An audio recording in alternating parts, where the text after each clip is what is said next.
organic, unpredictable, unknown, lovely, beautiful, a sense of fulfillment. This is part of the pleasures of life and not the chores of life.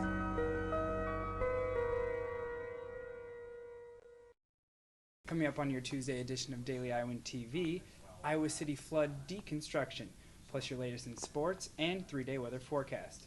Your Daily Iowan TV news starts now. I'm Tom Brokaw. For more than 100 years now, the University of Iowa community has been waking up to the Daily Iowan. Today, it's the largest newsroom in eastern Iowa. And now you can see the news every night on Daily Iowan TV and get it anytime worldwide at dailyiowan.com.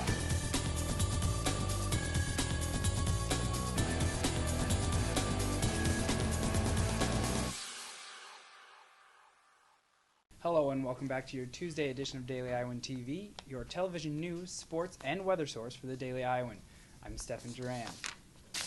After nearly 2 months, the people of Iowa City are finally seeing those flood barriers around Iowa City come down. As waters begin to rise this spring, university officials chose to put up miles of sand wall barriers, known as HESCO barriers, in prevention of possible flood damage to the university buildings.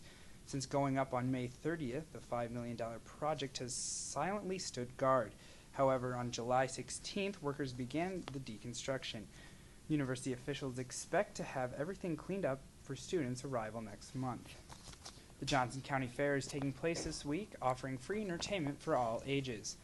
The fair has everything from tractor pulls to air-conditioned bingo to the Bill Riley Talent Show contest. It also provides an opportunity to see a lumberjack show tomorrow night at 7. And finally, on Thursday night at 9:30, you can get to see a spectacular display of fireworks. Now let's toss it out to our own Olivia Kaiser to see what weather the fairgoers can expect. Olivia? Well, we are getting a break from the heat today with a high of 77 and a low of 64. We are having partly sunny skies and a chance of storms this afternoon. Wednesday, we can expect partly sunny skies with a high of 76 and a low of 53. And finally, Thursday, we will be at a comfortable 80 degrees with a low of 58 and a slight chance of storms. Back to you, Stefan. Yesterday, we took a look at the Iowa City Eco Cabs, and recently our own Rebecca Sons rode along for a closer look.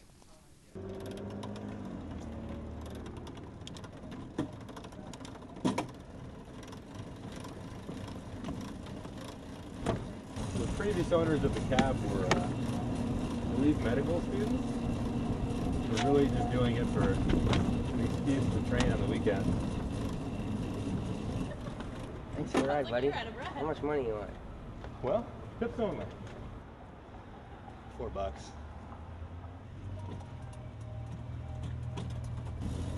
And Matt was looking for new drivers this year. Kind of forwarded me on.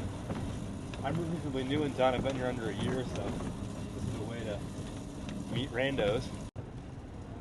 Call it a value proposition. Like, what's the value they get from riding the pedicab? I don't know. What can we offer? Right around the block. What else can we offer? A memory. Who's the ideal client for a pedicab? Anyone with somewhere they need to go fast. Staying on the topic of bikes, today marks the third day of the 41st annual RAGBRAI bike ride across the state of Iowa. Throughout the first 3 days of the ride, thousands of riders were joined by cyclist Lance Armstrong. This is Armstrong's 5th appearance in RAGBRAI, with his first being in 2006. This year's RAGBRAI is Armstrong's first public event he has attended since his confession to drug use this past January. Armstrong told the Des Moines Register that he, quote, didn't expect a wave of hostility when coming back to RAGBRAI. Des Moines is day 3 of the overnight stop for RAGBRAI riders, and it will continue tomorrow with a 50-mile ride to the town of Knoxville. Well, that's going to do it for us here on the Tuesday edition of Daily Iowan TV, but a whole lot more coming in Wednesday's pages of the Daily Iowan. And only with Daily Iowan TV can you get a sneak peek into those pages.